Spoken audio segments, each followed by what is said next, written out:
right there, Latin 1. We are on chapter 9. Goodbye. And this is ultimately where the story takes a very murderous turn. Turns out there's a murder that happens in this chapter, and it's not what you would expect.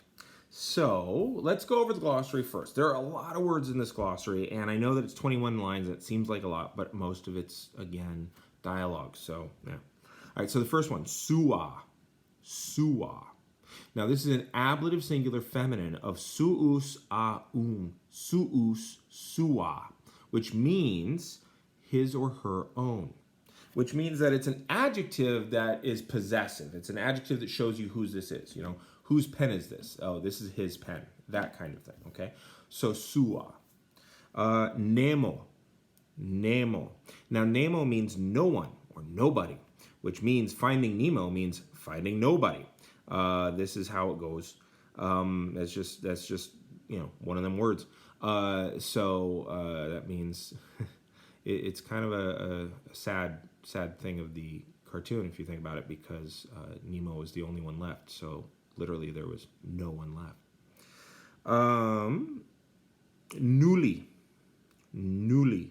Nuli is from nullus, nulla. This is an adjective. That means, how many bananas do you have? I have no bananas. Oh, banana sounds nice. But anyway, I have no bananas, right? They didn't have a word for zero, but they did have a word for no, as in there are no more fish left.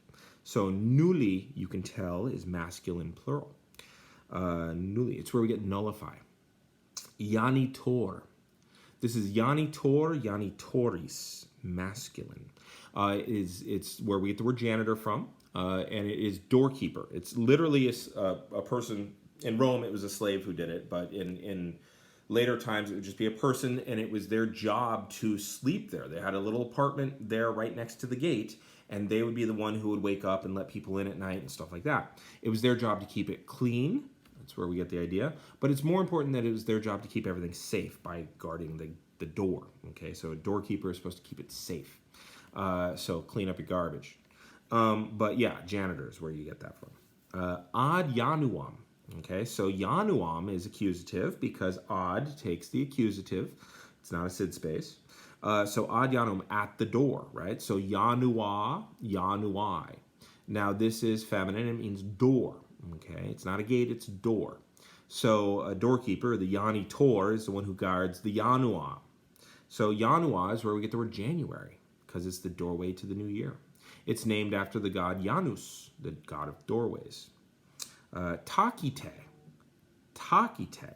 Takite means silently. It's where we get the word tacit from.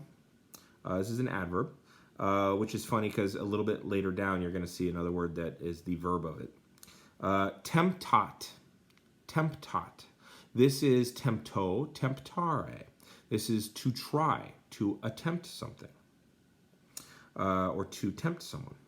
Don't try me. The next one, semisomna. Semisomna. And then there's also semisomnus. Now this means half asleep. Now it doesn't mean half awake, because it actually does matter. Half asleep means that they were in a full sleeping state and then you woke them up somewhat. Semisomna. It's where you get the word semi means halfway. It, I think, is actually a Greek word. But semi always means half, right? Or demi also can mean half. So a semi-demi roll would be a quarter of a roll of God bread. I don't know. But a semicircle, for instance. But somnus is where we get the word insomnia. This is clearly a Greek word because you have an M and an N next to each other. So that's very Greek. And it deals with something like sleep, which is kind of esoteric. So semisomnus, or semisomna, half asleep. By the way, you can tell by an adjective who it's describing, because this is feminine singular. So it's got to be describing a feminine singular. The next word is heek. Heek means here. Okay. The next one, take. Take. This is an imperative form of takeo takere, which is to be quiet. Take, shut up. And if I wanted to tell multiple people to do that, it's a second, so it's takete, not takite. Takite is an adverb. Takete is y'all, shut up. Still, you get word tacit from it. Next word that you see is noli excitare. So like I said in the last chapter, when you have noli in front of an infinitive, that means don't do whatever that infinitive is. Okay, so noli excitare. Do not rouse whoever you're talking about rousing. Okay, so don't. Don't even wish to. Just don't do it, right? So noli plus the infinitive is negative command. Negative command. Okay?